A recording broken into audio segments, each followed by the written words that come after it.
Editing a DecoNetwork website is a lot easier than most people think. There's a lot of logic behind the website editor within DecoNetwork's content management system, and if you just understand some basic rules and functionality, everything gets much simpler and easier to grasp.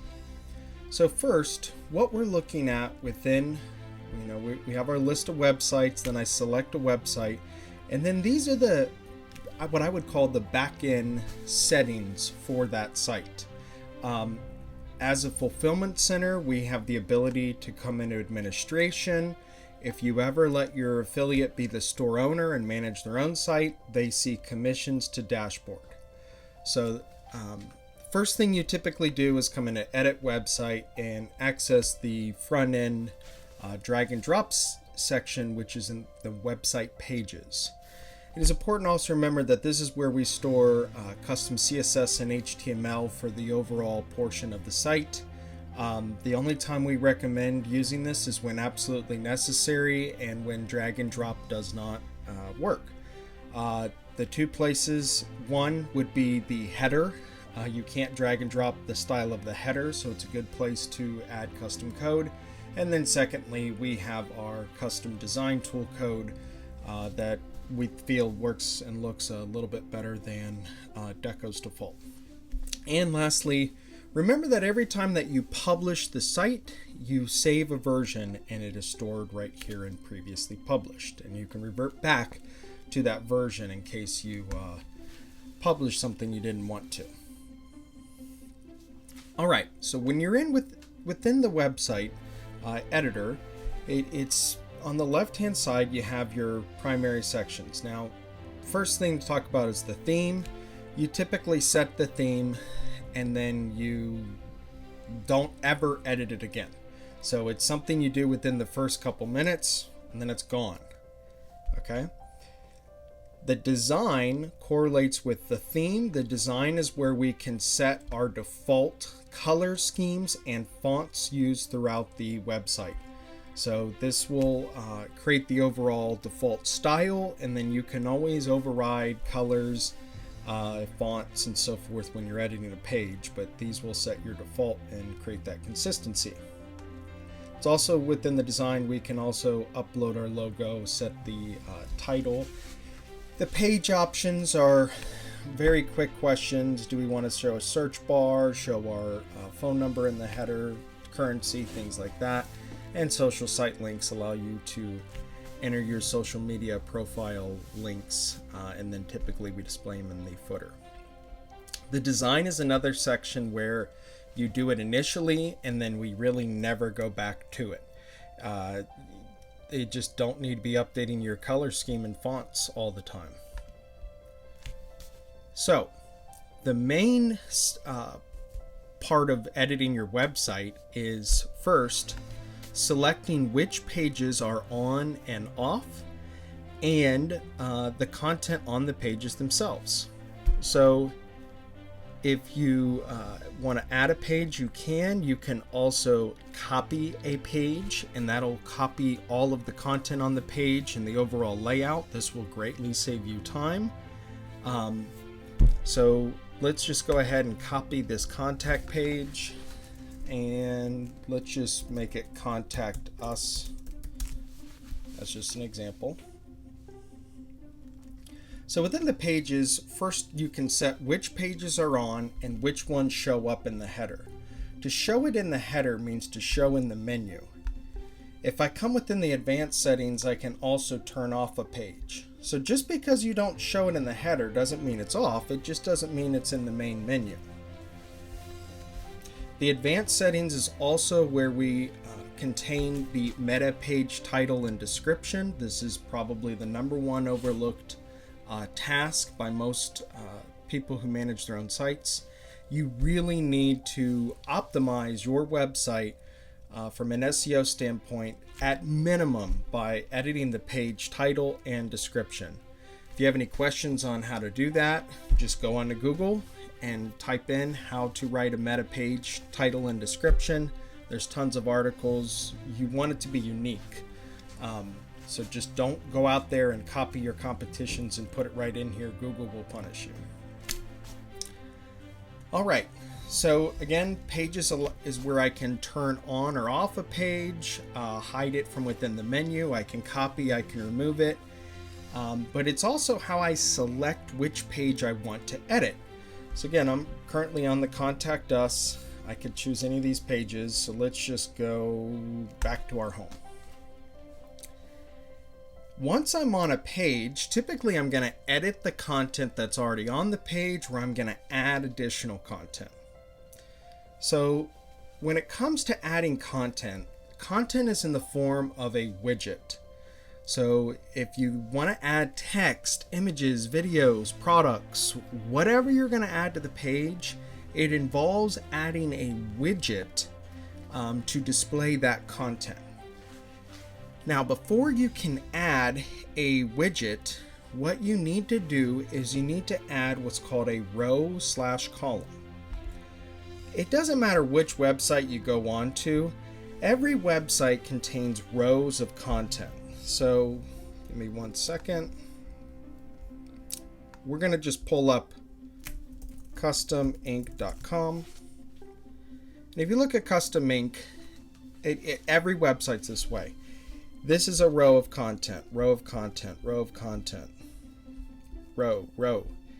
And you've probably heard the terms, is it responsive? Is it mobile friendly? And what that means is, does the website format itself when we get onto a smaller device so that it is easy to use and read?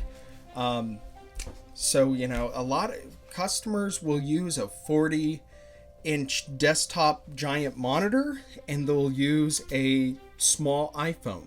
So your website needs to look good on all devices. So that's why we have what are called rows of content. Within the rows, we have columns, and those columns are essentially your containers.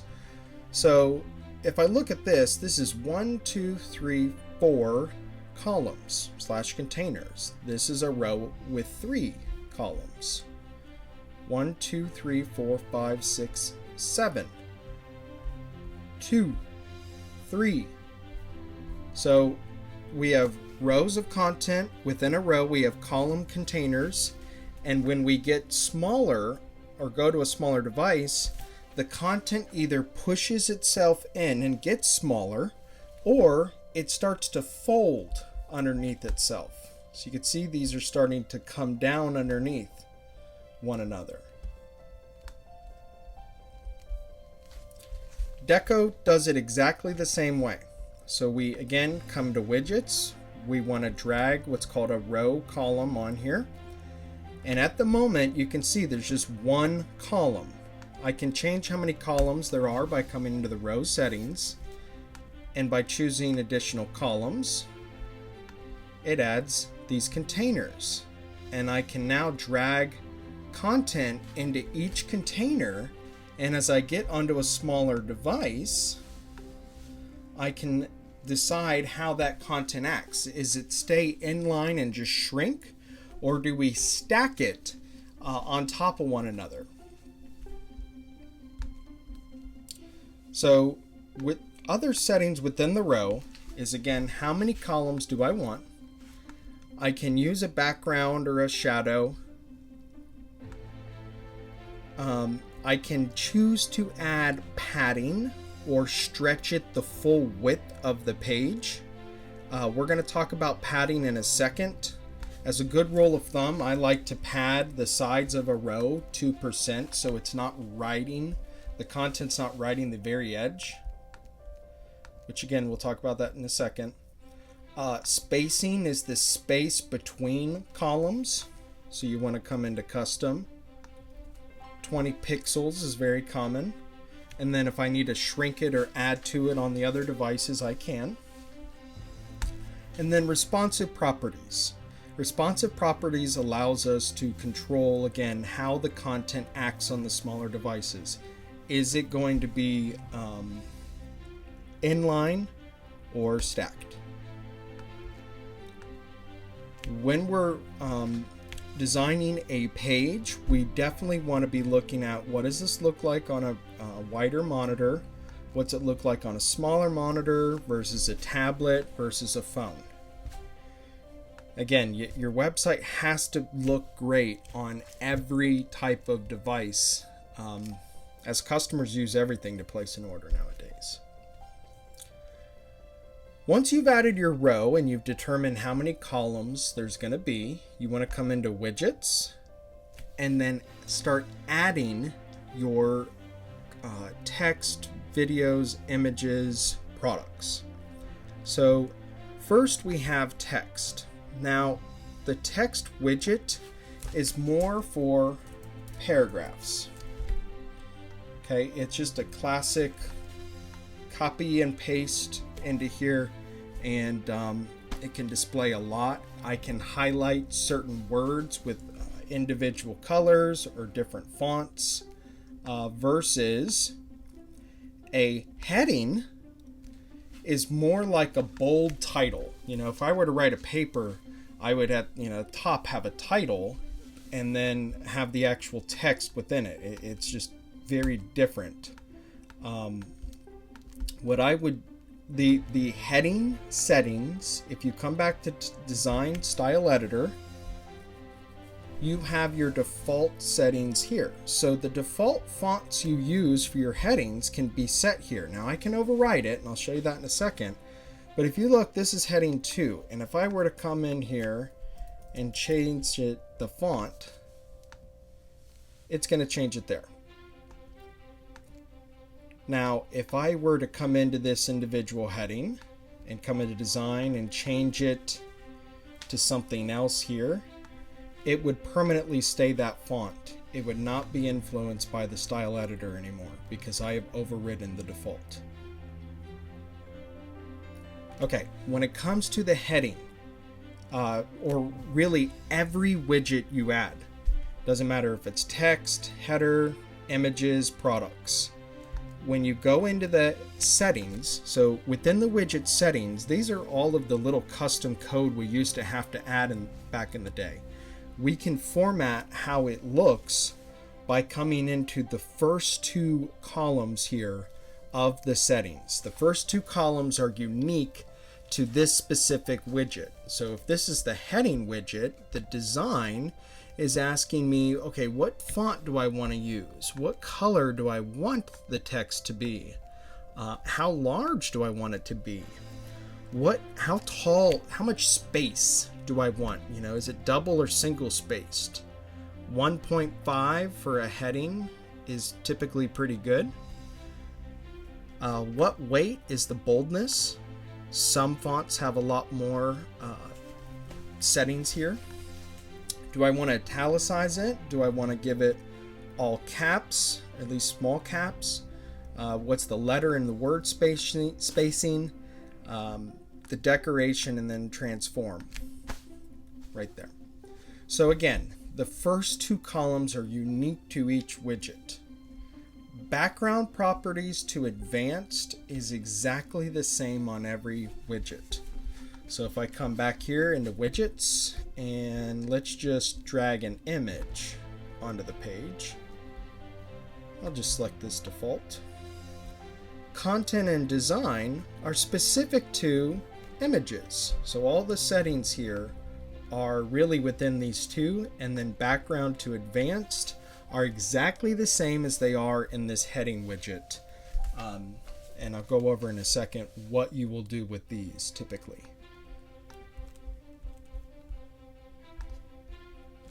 So it's fairly simple, you know, choose what content you want and add it to a row column, and then use the first 2 columns to essentially make it look the way you want.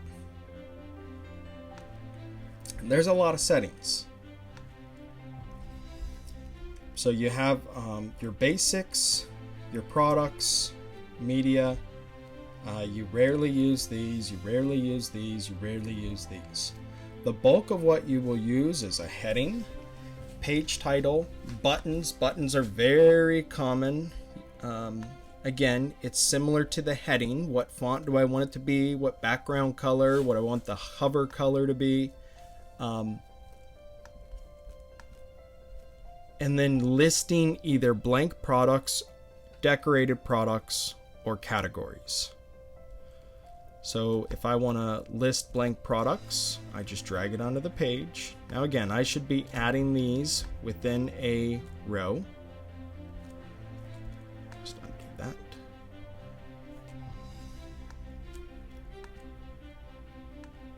Sorry, I don't have I only have one product on this website.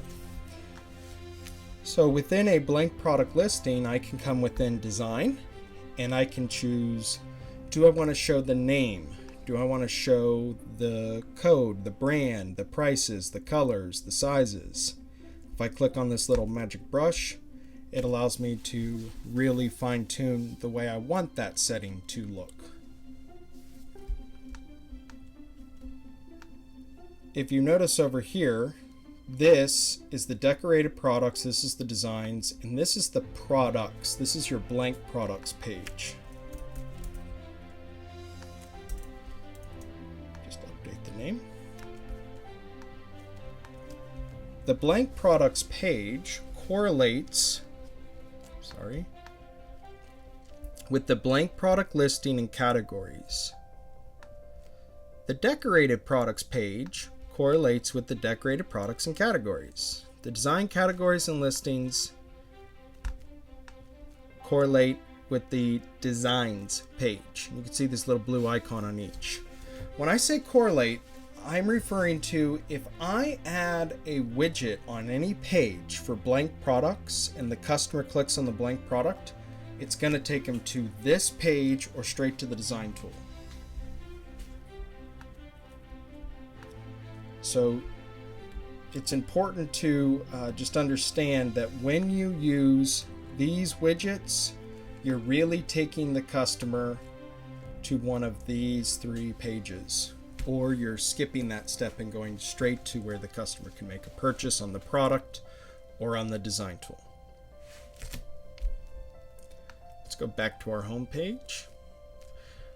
Now I didn't click save, so it didn't save any of my changes. When I save, it saves the changes, but it doesn't make them live. Publishing makes the changes live, and it saves a version of the website's layout. So let's add a 3-column widget, or row, sorry. Let's come into widgets. Let's do an image here. Oops, I went too high. It's as simple as clicking here, clicking drag, and dropping it over. Other things you can do to a widget, when you click on the little drop down, I can clone it and I can delete it. Same with a row. I can clone a row, I can delete a row. I can also drag a row to control where it is on the page. Let's come back up to widgets. Let's drop a button here. And widgets. Let's do, you know what? Let's add another 2 row just to show you what we can do. So there's 2 columns now within this column. And let's do a heading. And let's do a form. So you can add a row column within a column. You'll see why here in a second. So for each piece of content, again, I would go in here, control the different design and look section, maybe mess with the background, but most of it is going to revolve around the layout and the responsive properties. The layout allows me to control, first of all, alignment. Do I want this left, center, right? I want to go right. It also allows me to control the margin and padding. Margin is space outside of the widget. So if I look at this, you see the blue. The blue represents the outer edge. So if I come in here and I add margin, you're going to see this whole button gets pushed down because it's adding space above the blue. Okay? Padding refers to space within the blue. So if I add padding here, you can see the widget's location has stayed, but it's added space within the cell.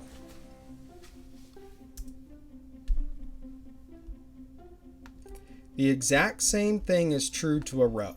So with a row, I can come into margin.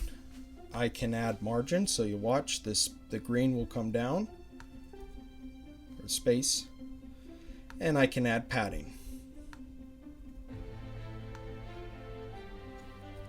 When I get onto a smaller device, I want to come back into the row often, come back into layout, and I can change the margin and padding. I can also change the alignment on a widget.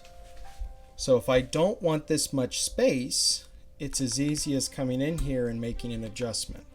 If you see that it's grayed out, that means if you edit it, it will pass on those settings to all of the smaller devices, all the devices listed to the left. So if I come here, it's the same setting as this version. And then if I want to change it here, it will only affect this device and this device, but none of these devices. You can see it's not as big of a gap as it is here. So when you make a setting change, it goes all the way to the left. This is for when it's grayed out within the layout of a widget. Again, here, has to be grayed out. I can align this right on the smaller device, but it won't be that way for all of them. But when I override the settings, actually this was in the row, or make it 0. It does not affect the other devices. I can essentially, you set the default for smaller devices, then you override from there. Same exact thing is true again with a widget. I can affect the margin padding here, and then when I get onto a smaller device, it is grayed out, meaning I only control the devices to the left, and then I can override those devices as well. All right, one of the last things is within a row and again, the row responsive properties allows me to control how the content stacks. So if I get onto a smaller device like a tablet, I can keep the content in a inline look like this, so it's just hasn't changed. Or again, this is the tablet size. I could do a semi-stacked or stacked. So stacking it, just took that 3 rows and stacked all 3 on top of one another. That was 1, this is 2, this is 3. Remember, I put a 2 column row within that last column. So the row responsive properties allows us to control if the content shrinks or folds. A widget's responsive properties allows me to essentially say if that image is hidden or invisible. So when we get onto a smaller device, I can simply say, I don't want to show this content. It's too much. I can then hide it, and it's no longer visible on, in this case, the tablet, but it's still there on the phone and everywhere else. Last tip for you is text does not shrink. Images shrink, buttons do not shrink because it's text. So when I get onto a heading might look good. Sorry, let's do 60. I'm going to drag it out of here. So a heading might look this good on this device, but when I get to a phone, it's just too much. So what I can do is I can copy the row or just the widget. I can then say, okay, this version is used on everything but a phone, and this version is hidden from the phone. What that allows me to do is to make two versions, and then the one on the phone I can edit and it won't affect the other. Again, there's a lot of logic behind Deco's content management system. The drag and drop works great. We can make it look great on every type of device. You barely need to add any custom code, if any. It just comes down to selecting which pages you want on, adding the correct content through the widgets, and really making an attractive home page. The goal is get the customer to select a product in as few clicks as possible and make a purchase or request a quote, because that's what makes money. And the simpler you can keep it, the better. Typically that comes down to a nice home page, product page, about contact page, and just using the request a quote tool. 90% of that work is just the home page. If you have any questions, don't hesitate reaching out or visiting our Deco Experts website. Thank you.